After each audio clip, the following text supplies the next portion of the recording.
Hey guys, Luke here back on Sean's channel. Today I'm bringing you guys yet another Cyberdragon deck profile. I'm kind of running out of adjectives to describe these deck profiles, but I digress. It's no secret that Cyberdragon's going to get a lot of support this year. It's currently February and right now we have a new addition in the likes of Clockwork Knight, who is a great addition to this deck. This card makes it a lot easier for us to search out our Clockwork Knight, which is great for contact fusions in this deck. But not only that, there's also a nice one card combo using Clockwork Night that makes us able to OTK too.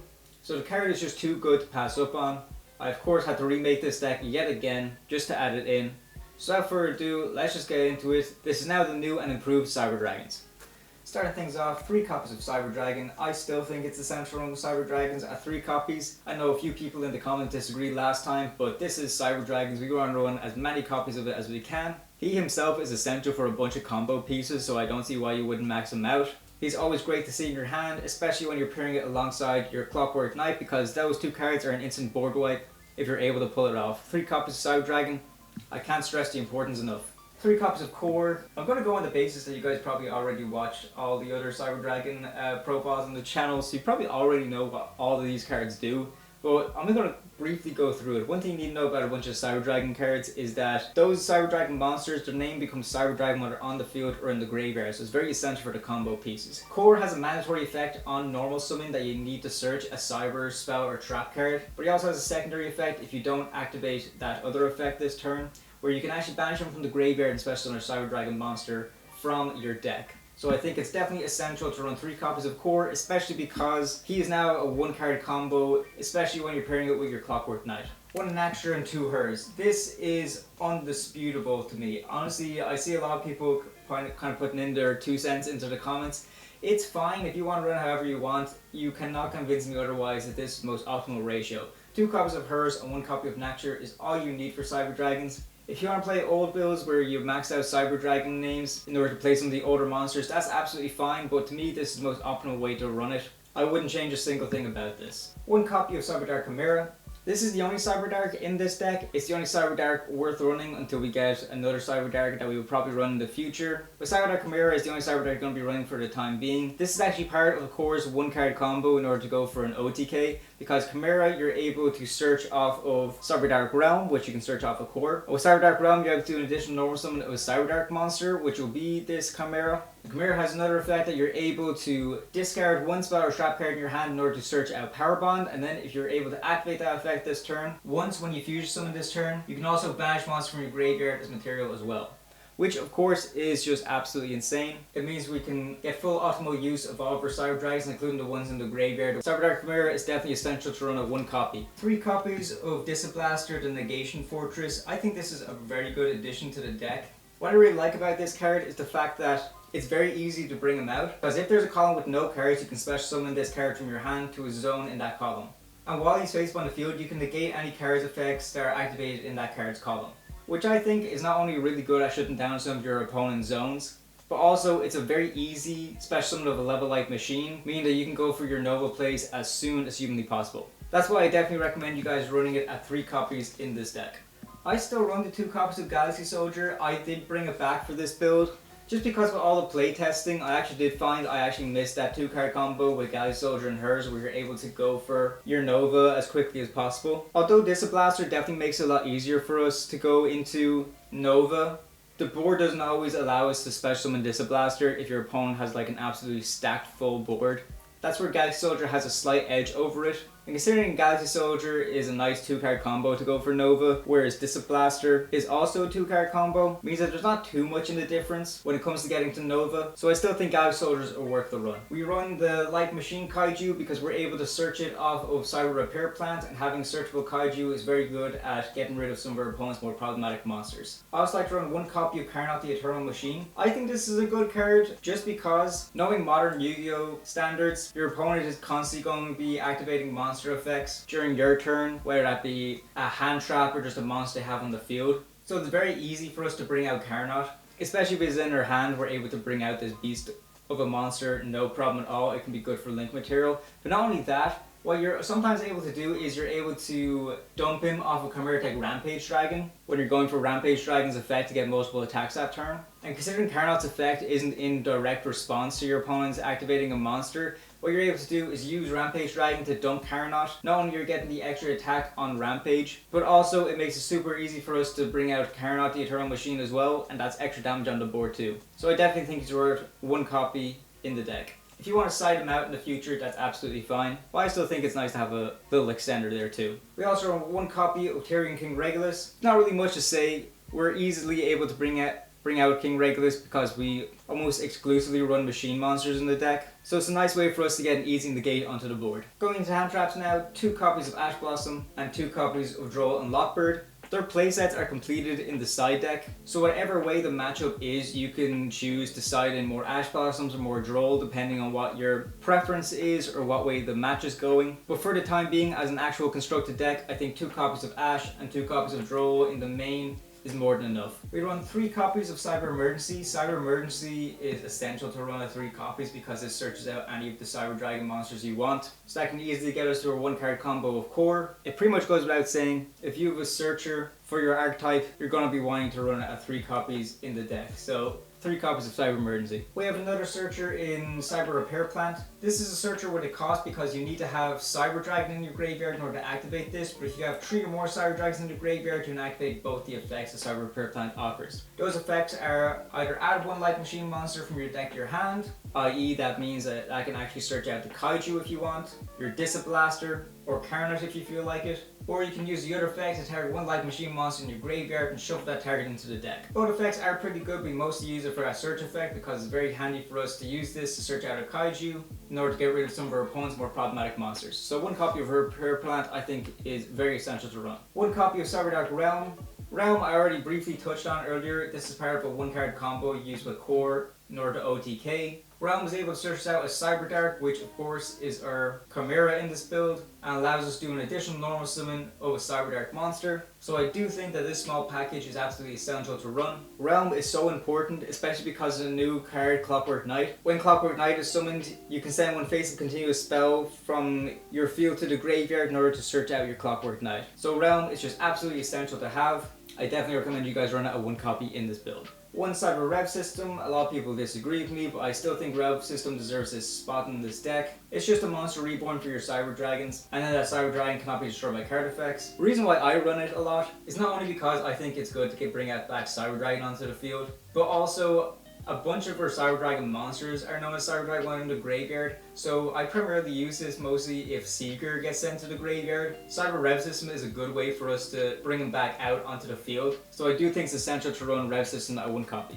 And the last cyber spell is Cyberload Fusion. This is just another fusion summoning card that you can use on any of your fusion monsters that mention Cyber Dragon as material. What makes Cyberload Fusion stand out, not only is it a quick play spell so you can activate it during the battle phase, but you can use this to bring out a monster by shuffling in materials that are on your field and face up in your banish zone. Because we're using the Chimera effect and then using Power Bond to banish a bunch of monsters, we're able to get those monsters back in rotation with Cyberload Fusions. So it's a good way to make sure that we don't completely run out of resources. But also the fact that it's a quick play and we want to OTK as quickly as possible with this deck. If we're just slightly off with our damage, Cyberload Fusion could come in clutch in order to close out a game. So I definitely recommend running it at 1 copy in this deck. The 1 copy of Power Bond. Power Bond, you guys probably already know, is a fusion spell for machine cards. But when that monster is brought out with Power Bond, its original attack gets doubled, which of course goes without saying is great for OTKs. And then during the end phase of the turn, you take damage equal to that monster's original attack. But that's absolutely fine because a lot of the time it's not even that big amount of damage to take anyways. The most it'll ever be is 2800 life points, which isn't going to kill you. And also, if we survive that monster we bring out off of Power Bond still keeps the attack boost. So I think Power Bond is definitely really strong for that. And it's essential to run at 1 copy because you need it for your 1-card combo. 1 copy of Overload Fusion. Honestly, as the years go on, Overload Fusion is becoming less and less relevant. It's definitely making me question the decision of still running it after Verte got banned in the TCG, but I still think it holds its place. Granted, the only monster you can bring out off of this thing is your Chimeratech Rampage Dragon, but that's absolutely fine. Rampage Dragon, you run at 2 copies in this deck anyways, so it's not like if you bring one out one way you can never use Overload Fusion again. That's not the case. Overload Fusion can still bring out the other, but I am admittedly finding it harder to justify this card. But for the time being, considering how little this deck is fusion summoning now, and it seems to be taking more of a focus down an XZ route, It can go either way in terms of the future of this card in the deck, but I still like it. I think it's fine to run a 1 copy in the deck. Honorary fusion card here is Duality. Duality has the effect that you contribute 1 light or dark monster, special summon 1 light or dark monster from your hand or extra deck with the same original type and level but a different original attribute. I.e. what that means is if you have Cyberdragon on the field, you're able to use Duality on him in order to bring out your Chimeratech Rampage Dragon. Or if you have Chimeratech Fortress Dragon on the field, you're able to use Duality on him to bring out Cyber Twin Dragon. Which I think is very good because that actually does enable an OTK depending on how big your fortress gets. Not only that, Duality has another great secondary effect where during your main phase you can banish the card from the graveyard and target 1 light and 1 dark monster in your graveyard and shuffle both into the deck and then draw 1 card. Which is just absolutely great to make sure that you don't completely run out of resources, so I do really like this for the deck. I think 1 copy is more than enough. If you want to run 2, put 1 over Overload Fusion, that's fine. But I like the ratio I'm running right now. 1 copy of Machine Duplication, yep, I put it back down to 1. I did up it in my last profile, I think it was, just because I thought it had great synergy with Disablaster. There's not much else to say about Machine Duplication that I haven't said a million times already in this channel. When it comes to the smaller Cyber Dragon monsters, their names are Cyber Dragon while they're on the field, so if you Machine Duplication Cyber Dragon Core, for example, you're actually able to bring out 2 Cyber Dragons onto the field, which is pretty much the OG way people played this deck. But yeah, the deck has just changed over time. And also, considering that we're taking a big focus on Clockwork Knight in this deck, Clockwork Knight, the spell cards, has the effect that all face-up monsters on the field become machine monsters and your monsters gain 500 attack. So if you don't time this correctly and you have Clockwork Knight on the field, a lot of your monsters won't meet the criteria for Machine Duplication to work on them anyways. So I think Machine Duplication has become a bit more situational now than it has before. It's still a good card to run, so I still recommend running out 1 copy, but I wouldn't be going any more than just that. As previously mentioned, 3 copies of Clockwork Knight. This is going to get absolutely so confusing when we're comparing Clockwork Knight and Clockwork Knight, but bear with me, this is Clockwork Knight, the spell card. I already said what it does. So it's great to boost up our monsters, so it makes OTKing a lot easier. But also what makes this great is that since it makes all of our opponents' monsters become machine monsters, we're able to easily contact fuse away our opponent's entire field if we have a Cyber Dragon in the field, because we can just contact fuse for Fortress Dragon, which is just absolutely insane. It's a board wipe that your opponent can't really interact with a whole lot. But not only that, Clockwork Knight also has a secondary effect where you can banish this card from the graveyard and then discard 1 card and add 1 Earth Machine monster from your deck to your hand. That Earth Machine monster is of course Regulus, so that's pretty much your only way to search out Regulus, but still a good way considering that in that 1 card combo with Core, you have an option to either contact fuse your opponent's board away, or you can activate Chimera and pitch Clockwork Knight in order to get your power bond, and then you're able to banish Clockwork Knight from the graveyard to search out your Regulus. There's a lot of different ways that you guys can take this. We might do a combo video in the future where we explain all these combos a bit more properly. But as of right now, 3 copies of Clockwork Knight I think is pretty much essential to run in this deck. I still stand by this as a going second deck, so I run 2 copies of Droplet and 2 copies of Lightning Storm. These are the board breakers of the deck, but I didn't want to overshadow the entire deck with board breakers, so I just ran this small package here. And I think it works out pretty well, so I definitely recommend 2 copies of Droplet and 2 copies of Lightning Storm. We also run 2 copies of Triple Tactics Trust. You guys probably already know what this card does. It's a great way for us to search out normal spells or traps if we get interrupted. And judging by modern Yu-Gi-Oh standards, we will definitely get interrupted, and a lot at that. So I think it's just really essential to run. The great thing about Thrust is that we have a lot of different cards that we're able to search off of it in the deck. We have the Lightning Storm, which you already mentioned.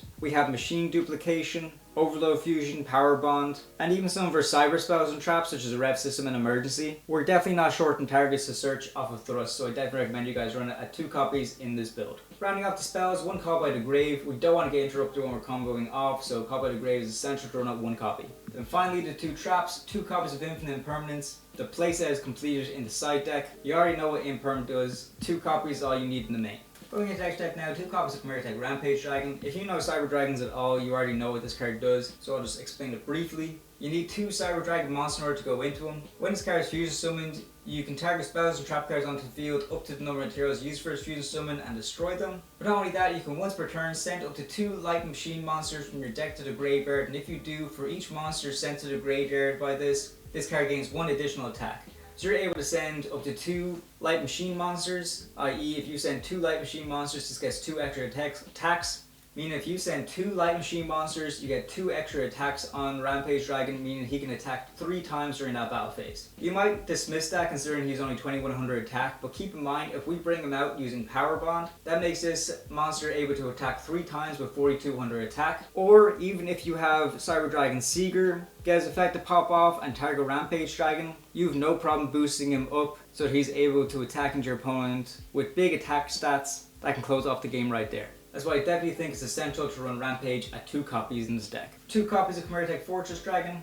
You can only contact fuse this monster. You can't bring him out any other ways. He can only be brought out by sending Cyber Dragon and 1 or more machine type monsters on the field and send them to the graveyard. So if you're using this combination with Clockwork Knight, all your opponent's monsters become machine, so you can use Cyber Dragon and all of your opponent's monsters to contact fuse into this guy, and he gains 1000 attack for each material used to go into him. Fortress Dragon is absolutely essential. I definitely recommend running it at 2 copies in the deck. 1 copy of Chimeratech Megafleet Dragon. This is another contact fusing monster. He needs Cyber Dragon and 1+ monster in the extra monster zone. So if we don't have Clockwork Night set up in order to contact fuse into Fortress Dragon using all of our opponent's monsters, if your opponent just has a monster in their extra monster zone, we have no problem getting rid of it by bringing Cyber Dragon out into the field and contact fusing that Cyber Dragon with that monster in the extra monster zone to go for Megafleet. It's just a really easy way for us to get rid of a problematic monster in the extra monster zone, so I definitely recommend running Megafleet at 1 copy in this deck. Here's a new card I haven't run before. He's released in Rage of the Abyss. I don't know how to pronounce his name properly, but we'll just call him the Mechanical Dawn. He needs 2 Light Machine monsters in order to go into him, and I have to say there is not a whole lot of ways we can go into him at all in this deck. We can go into him using Power Bond, which I find to be fine because he does have an effect that if he's fusion summoned during the standby phase the next turn, you can add 1 card from your graveyard to your hand with an effect that fusion summons. But honestly, I find that very risky because if that effect gets negated, you pretty much lose your Power Bond and you waste possibly your best OTK enabler to go for this 1 monster. Don't get me wrong, he does have a good effect, where when your opponent activates a spell, such as trap card or effect, you can quick effect banish 1 face-up Light Machine monster you control, or 2 Light Machine monsters from your graveyard and then negate the activation. I have a love-hate relationship with this card, to be quite honest with you. One thing I really don't like is the fact that this is a Light Machine monster, so people automatically put it with Cyber Dragons and think it's great that we get a bit of support for Cyber Dragons, but it's really not great for Cyber Dragons, mostly just because he has 0 attack. And most people, when people think about Cyber Dragons, they think of like the OTK machine deck. That's one thing they do great, they are able to OTK. And just having this monster have 0 attack, it just goes completely against Cyber Dragons altogether. I find it incredibly annoying. I wouldn't feel as bad using Power Bond on this if we actually did get big attack stats. Some people make the argument that this is great to use Power Bond on because since it has 0 attack, it means we take 0 damage during the end phase. But I would rather take damage and have a big attack position monster onto the field with a negate than have a monster that pretty much becomes useless after he uses up that negate. I know it might just be my own personal opinion. If there was another way for Cyber Dragons to fusion summon, maybe we had another fusion spell for it, but I find it very difficult to go into him using Power Bond. I would rather go for a big attack monster than a negate. But maybe that's just me. I still made a room for him in the extra deck anyways, so he is definitely something to consider. But if you are running him, definitely want to run it at the 1 copy. 1 copy of Cyber Twin Dragon. If you guys want to run Cyber End Dragon instead of Twin, absolutely go for it. It's your deck, you can do whatever you want. I just think Twin Dragon is more optimal because he's not as difficult in order to go into him. I think he's good for 2 reasons. One reason being that if you're able to Power Bond into him, that makes Cyber Twin Dragon at 5600 attack and able to attack twice, which is just absolutely insane. But also, if we're going through our plays and Nova gets destroyed by our opponent's card effect, you're able to special summon a Machine Fusion monster from the extra deck, and the best target could arguably be Twin. Or if you had Cyber End Dragon in the extra deck, you made room for him instead, that would be the better target. But I think Twin is just a little bit more optimal, so I think he's definitely worth running a 1 copy in this deck. Now, 1 copy of Chaos Angel. Chaos Angel is a great card, but it actually might see less play when the new support comes out, just considering how quickly the new support locks us into machine monsters. But for the time being, we might as well have fun with Chaos Angel, who is a great card by the way, because it needs 1 tuner and a 1+ non-tuner light or dark monster in order to go into him. But for his card Synchro Summon, you can treat 1 light or dark monster you control as a tuner. So if this card is special summoned, you can target 1 card in the field and just banish it, which is a great bit of removal, but also this card gains these effects based on the original attribute of monsters used for its Synchro Summon. So if you use light monsters, Synchro monsters you control are unaffected by monster effects activated by your opponent. Or if you use dark monsters, monsters you control cannot be destroyed by battle. Which are both great effects, but you can actually get them both live if you use any of these two combinations. If you use Core and Fortress Dragon, you're able to go into Chaos Angel and make those two effects live. Or if you use Rampage Dragon and regular old Cyber Dragon, those two effects also become live. So there is a way for us to bring out Chaos Angel at its full potential in this deck. That's why I think it's definitely worth the run. But it might get cut depending on how the new support shapes up, but for the time being, Chaos Angel is still very good. We run 2 copies of Nova. Nova needs 2 level 5 machine type monsters in order to go into him, which is a lot of monsters in the deck. Cyber Dragon, Disablaster, Galaxy Soldier. There's a lot of ways for us to go into Nova. Nova is great because once per turn you can attach an Exige material from this card and target one Cyber Dragon in your graveyard and special summon that target, meaning that it's a good way to extend to get more bodies onto the board for some link plays as well. But one of the main reasons we run Nova is because it's a good gateway in order for us to go for Infinity, who is a very powerful card we'll talk about right now. I only run 1 copy of Cyber Dragon Infinity now. I still think Infinity is a fantastic card,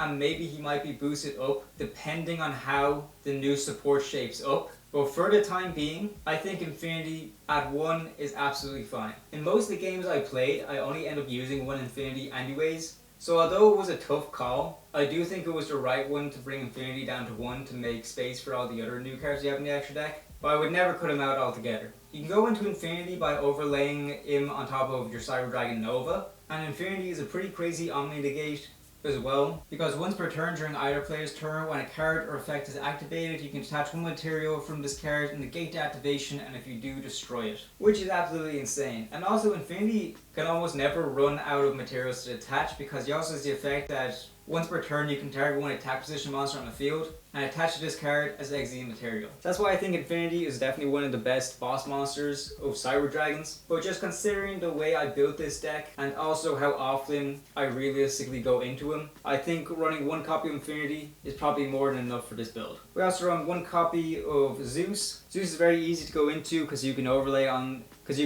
him on top of an Exige monster that battled this turn. Zeus is able to wipe the board by detaching 2 materials from himself, and that's also not once per chain. So I definitely think Zeus is worth running a 1 copy in this deck. Going on to the links now, the new monster, Clockwork Knight. I really wish they called this guy something else because it gets pretty confusing to talk about Clockwork Knight and Clockwork Knight. You need 1 non-linked machine monster with 1000 or less original attack in order to go into him. And then if this card is linked summoned, you can send 1 face-up continuous spell you control to the graveyard and add 1 Clockwork Knight from your deck to your hand. 9 times out of 10, that card you're going to be sending is going to be Cyberdark Realm. Because we only run 4 continuous spells in this deck, 1 being Realm and the other 3 being Clockwork Knight anyways, which you're going to be searching off this effect. But that's absolutely fine. What I really like about Cyber Dragons is the fact that they're able to contact fuse, because contact fusing is a really difficult thing for your opponent to play around. That's not all Clockwork Knight can do. It has the effect that you can target 1 machine monster with 1000 or less attack in your graveyard, tribute 1 machine monster except for this card, and if you do, you can special summon that target monster in defense position. This can be great because if we're using that 1 card combo and gets interrupted,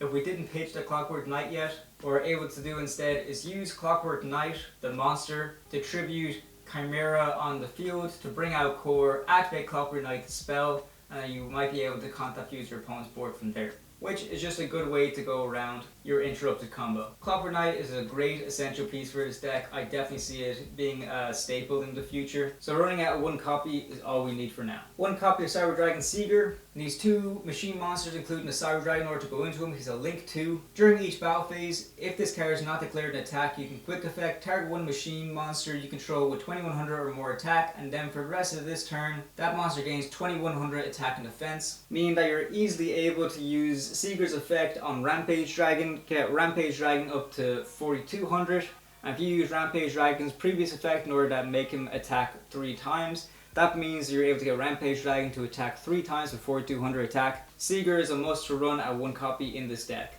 And finally, rounding us off, 1 copy of SP Little Knight. You guys already know how crazy SP Little Knight can be. If we get badly interrupted, yeah, we still have 2 bodies on the field. SP is just a great card to go for. It's not becoming uncommon to see most meta games going in game 2 where people end up getting interrupted so bad they just go SP pass. That's fine, they're doing it, so why can't we? 1 copy of SP is a good way to round off this extra deck. Going into the side deck now, we have 1 Imperm, 1 Droll, and 1 Ash. This is just rounding off the playsets from the actual main deck. Depending on the matchup, you might want to side in accordingly, depending on what your opponent is playing. I think these 3 are my favorite hand traps in the game. So if I can't fit a playset into each of my decks, I like to have the option to fulfill the playset using the side. So 1 Imperm, 1 Droll, and 1 Ash is definitely worth running in the side since we can't find room for them in the main deck. We also run 3 copies of Artifact Lancia. Just considering that Malice is going to be a big deck this format, I think finding a card that's able to combat banishing decks is definitely very important. And I settled on Lancia just because I think Imperial Iron Wall is a little bit trickier to set up. And considering the speed of Yu-Gi-Oh now, we want to be able to interrupt our opponent as quickly as possible. So Lancia is just the quickest way to do that. So I definitely think 3 copies of Lancia is very important to run in the side. I run 1 copy of Limiter Removal just for a bit of fun, to be honest with you. If we're playing on a more casual level, I definitely think Limiter Removal is a fun thing to side in. It's just difficult to find room for it in the main deck itself, so I think in the side is a good resting place for it. We also run 3 copies of Cosmic Cyclone just for those back row decks and stun decks and the likes of Runic and stuff like that. Cosmic Cyclone can do their best to just take care of it that way, so I definitely recommend running it in the side deck. I also run 1 copy of Herald of the Abyss. If our opponent is playing a lot of boss monsters that are really hard to get rid of, sometimes 1 Kaiju just isn't enough. So Herald of the Abyss is a good card to have in clutch for those situations. And considering that we're able to search this card off of Thrust, I think it's definitely a good tech option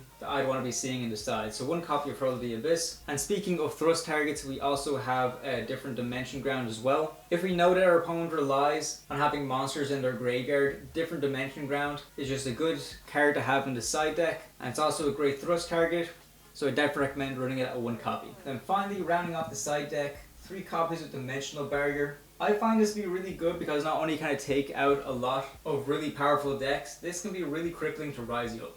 And I know that might seem like we're shooting ourselves in the foot by flipping out Dimensional Barrier and calling XZs, meaning that we can't go for XZs plays. But I think 9 times out of 10 that's absolutely fine. Because we don't solely rely on XZs, we can actually go for fusion plays or even link plays alternatively to going for Nova and then Infinity. So if we're able to go up against a Rysio player and they interrupt us during our turn, what we're able to do is we're able to activate Thrust and set Dimensional Barrier. Then we can flip it during their turn, and then that means they essentially don't really have too many plays. They can't really end on a bunch of monsters anymore. Our deck is just a little bit more versatile in that sense. So I definitely think 3 copies of Dimensional Barrier is a nice way to round off this deck. So that about does it for a deck. Please let me know what you guys think. I'm really happy with the way this deck turned out. I think you guys should definitely give this a try. I know we've been doing a lot of Cyber Dragon decks over the past couple months, but I definitely think it's encouraging food for thought.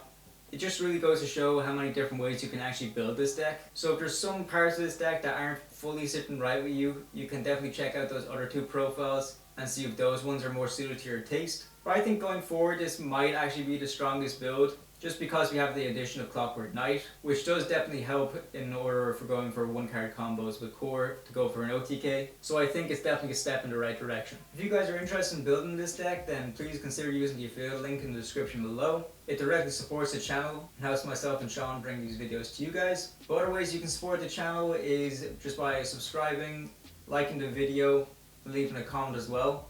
Or if you also want to consider becoming a member, that's something we greatly appreciate too. Huge shout out to our member, Kieran Thompson. Thank you so much for your support. We definitely greatly appreciate it because you directly help us make these videos with your support. So that does it for me. Thank you guys so much for watching. If you guys did try this deck, please leave a comment, let me know how you got on. I look forward to hearing all the feedback, and then we'll talk to you guys very soon.